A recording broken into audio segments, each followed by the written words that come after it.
جرأة على فعل هذا بابنة رسول الله صلى الله عليه وآله؟ ويحك يا عمر. لا لا لا يا علي، لا تقتلني أرجوك، لا تقتلني أرجوك يا أبا الحسن، بالله عليك لا تقتلني، لا تقتلني يا علي. والذي كرم محمدا بالنبوة يا ابن صهاك، لولا كتاب من الله سبق وعهد عهده إلي رسول الله صلى الله عليه وآله وسلم لعلمت إنك لا تدخل بيتي. مرنا يا علي يا سيدي، هيا مرنا يا مولانا، والله لنضربنها عليهم ولا يستطيعونه أمرا. مرنا يا مولانا، تحت أمرك يا أمير المؤمنين.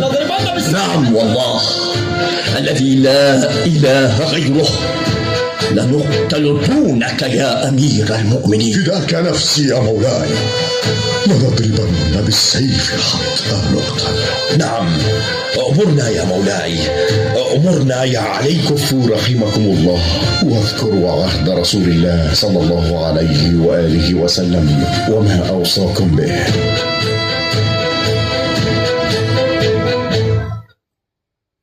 تبا لكم من قوم تركتم الحق وأنتم تبصرونه، حتى أصبح الجور هواكم وخالفتم سبيل الحق. سود الله وجوهكم كما سود قلوبكم، تثبون على خير خلق الله من بعد رسوله، وتحرقون داره وتغصبون حقه.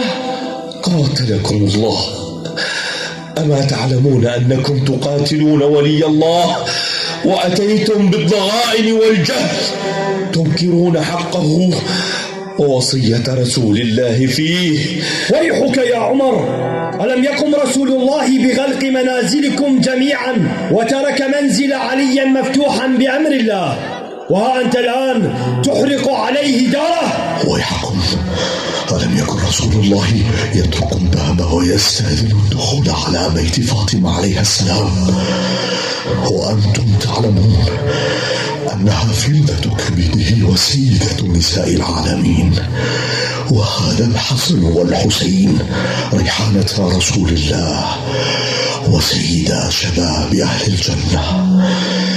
أفيكم رجل قال بحقي رسول الله من كنت مولاه فهذا علي مولاه غير ابن أبي طالب، فبئس ما خلفتم رسول الله في عترته.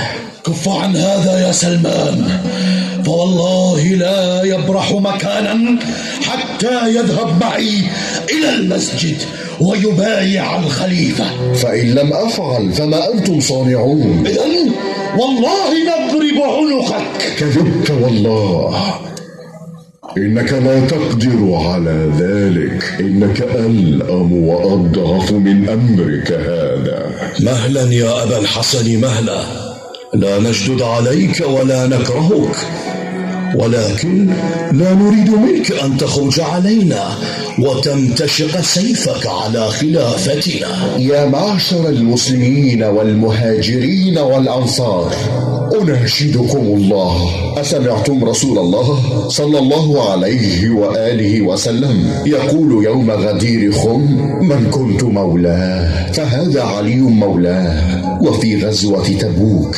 يا علي أنت مني بمنزلة هارون من موسى، إلا أنه لا نبي بعدي.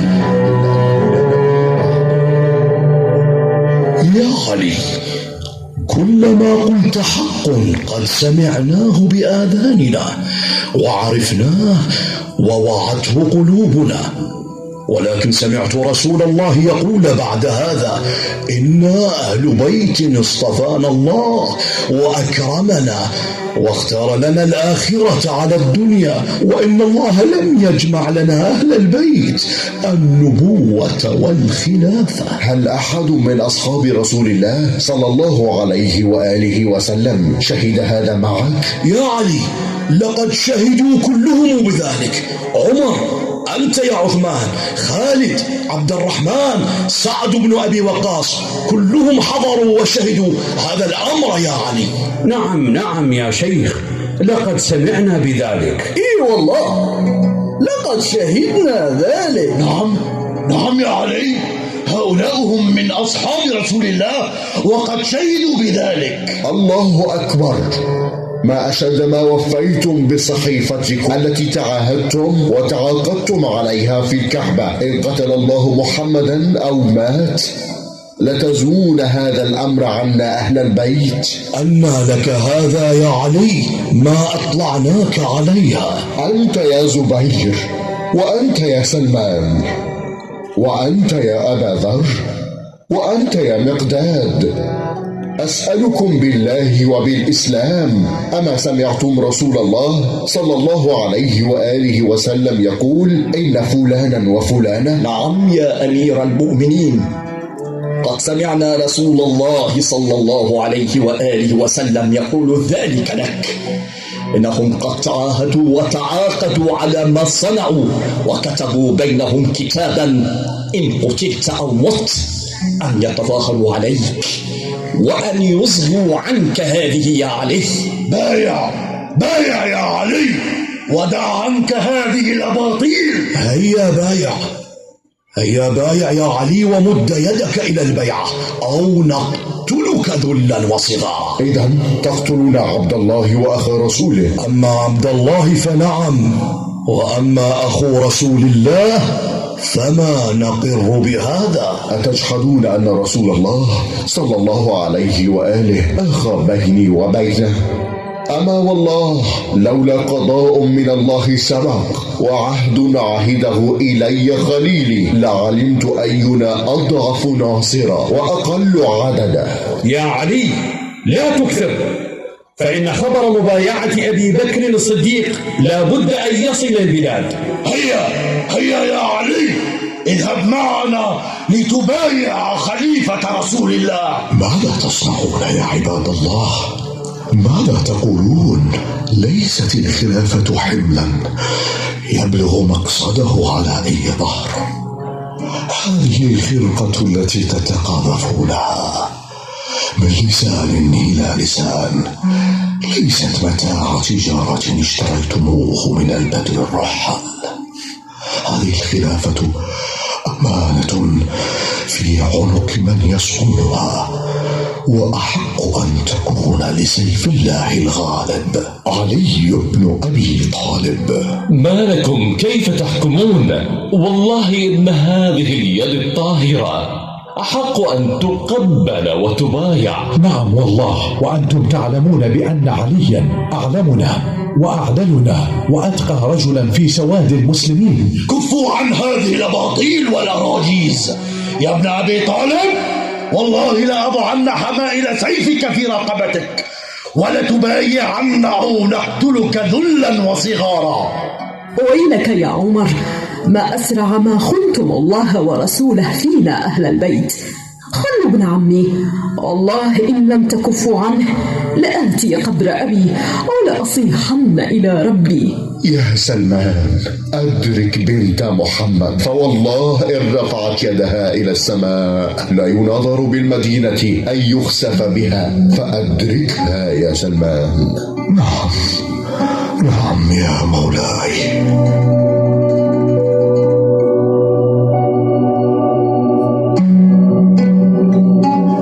يا بنت رسول الله، إن الله بعث أباك رحمة للعالمين، فارجعي. يا سلمان، يريدون قتل علي. يا بنت رسول الله، إني أخاف أن يخسف في المدينة، وعلي بعثني إليك يأمرك بأن ترجعي إلى بيتك. إنا لله وإنا إليه راجعون. إذن أرجع وأصبر وأسمع له وأطيع.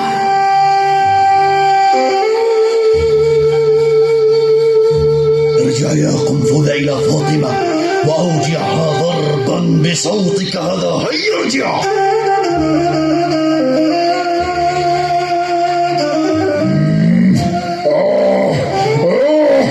من الذي أخرجك يا فاطمة وأنت بهذه الحالة وإن الأمر قد قضى، وقد أخذنا البيعة من علي غصبا.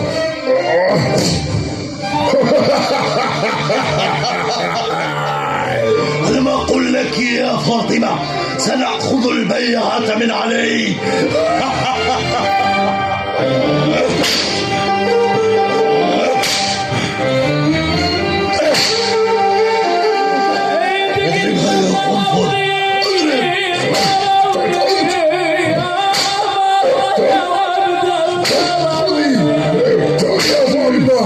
خذي يا بنت محمد.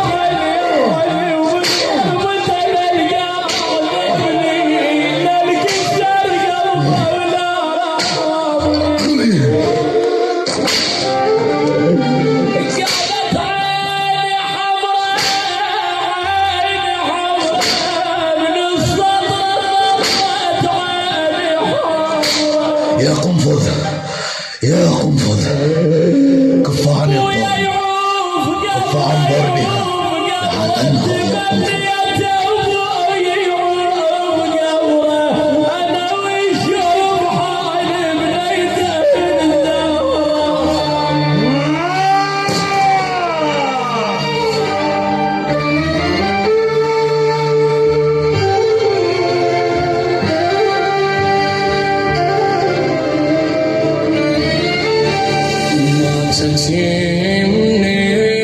عظم الله اجورنا واجوركم، كل واحد بمكانه، الله يحفظكم ان شاء الله. المشهد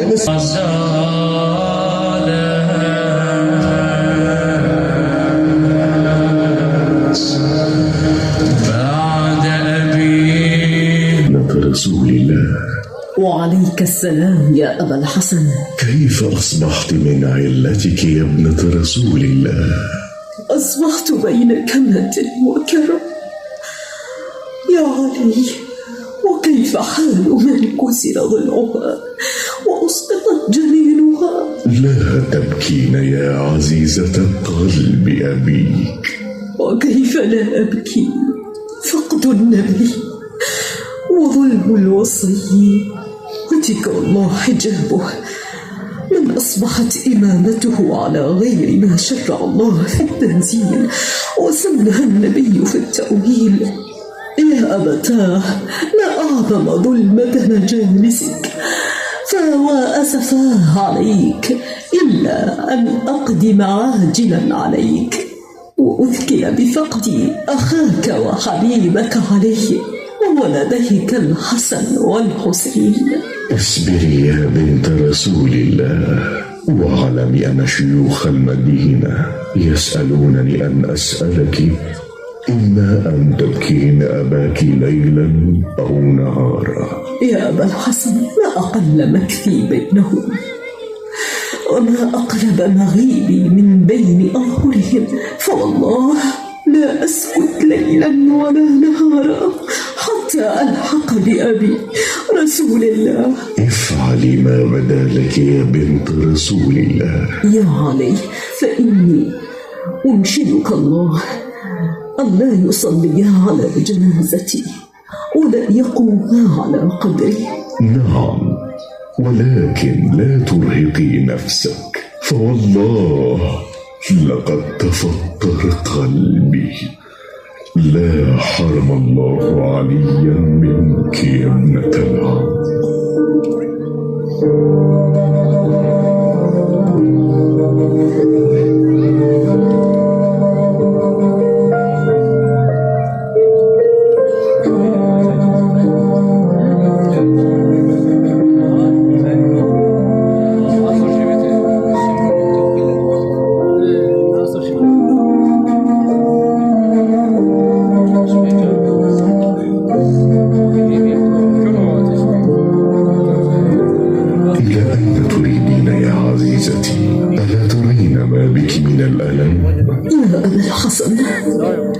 إن هذا هي نفسي، وإني لا أرى ما بي إلا أنني لاحقة بأبي، وأنا أريد أن أوصيك بأشياء في قلبي. أوصي بما أحببت يا بنت رسول الله. يا ابن العم، ما عهدتني كاذبة ولا خائنة، ولا خالفتك منذ عاشرتني. معاذ الله، أنت أعلم بالله وأبر وأتقى وأكرم وأشد خوفا من الله من أن أوبخك بمخالفتي، وقد عز علي والله فقدك ومفارقتك. جزاك الله عني خير الجزاء يا ابن العم. إذا أنا مت وتزوجت بعدي فاجعل لها يوما وليلة.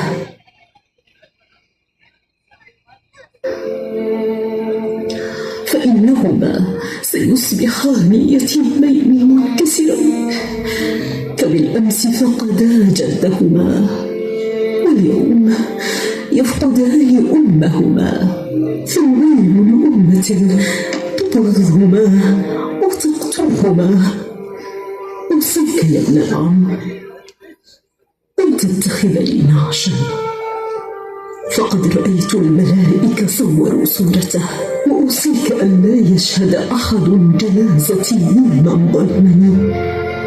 واطفئ ليلا واخفي قبري إذا هدأت العيون ونامت الأبصار، واجلس عند رأسي واكثر من تلاوة القرآن والدعاء، واصبر على فراقي كما صبرت على فراق أبي. إنا لله وإنا إليه راجعون. والله لقد جددت علي مصيبة رسول الله، مصيبة ما أفجعها وآلمها، ورزية لا خلف لها. أصبر حتى يحكم الله وهو خير الحاكمين.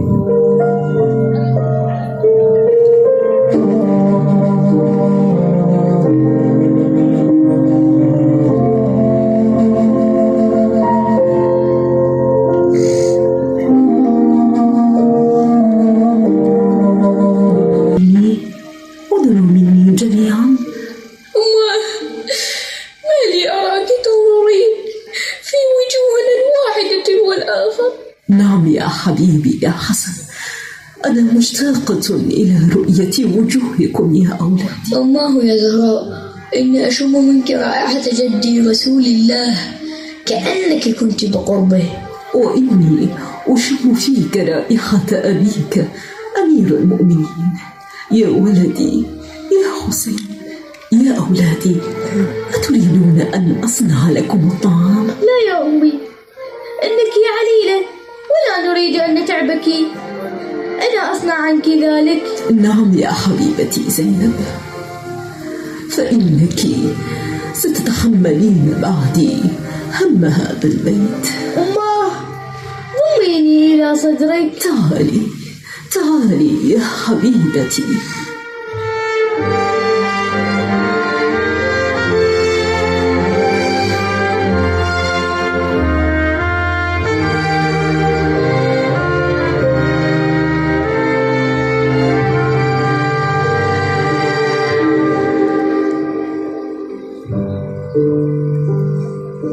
يا زينب، إذا كان يوم عاشوراء ورأيت الحسين وحيدا فريدا لا ناصر له ولا معين، فشليه في صدره وقبليه في نحره. يا بني، خذي هذه الأكفان واحتفظي بها، فهذا كفن لأبيك أمير المؤمنين، وهذا كفن لي، وهذا كفن لأخيك الحسن، وهذا كفن لك يا ابنتي. أماه، لقد وزعت الأكفان كلها، لكن أين كفن أخي الحسين؟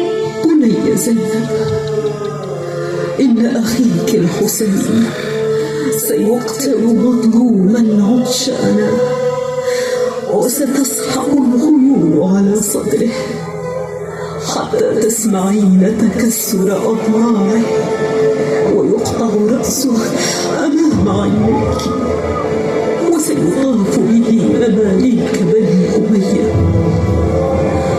وكأني بك ونساء أهل بيتك سبايا من بلد إلى بلد تخافون أن تتخطفكم الناس، فكوني صابرة يا ابنتي.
قالت اذهب بيتي هدئ من البكاء عليه. يا أسماء يا أسماء هلمي إلي. ما عندك يا سيدتي؟ يا أسماء إن جبرائيل أتى النبي لما حضرته الوفاة بكافور من الجنة، فقسمه النبي لنفسه ولعلي ولي. يا أسماء أتيني بذلك الحنوط وضعيه عند رأسي، فإني سأقرأ القرآن، فناديني إن أجبتك فبها، وإلا فاعلمي إني قد قدمت على أبي صلى الله عليه وآله وسلم. لفقدك يا ابنة رسول الله، إنا لله وإنا إليه راجعون.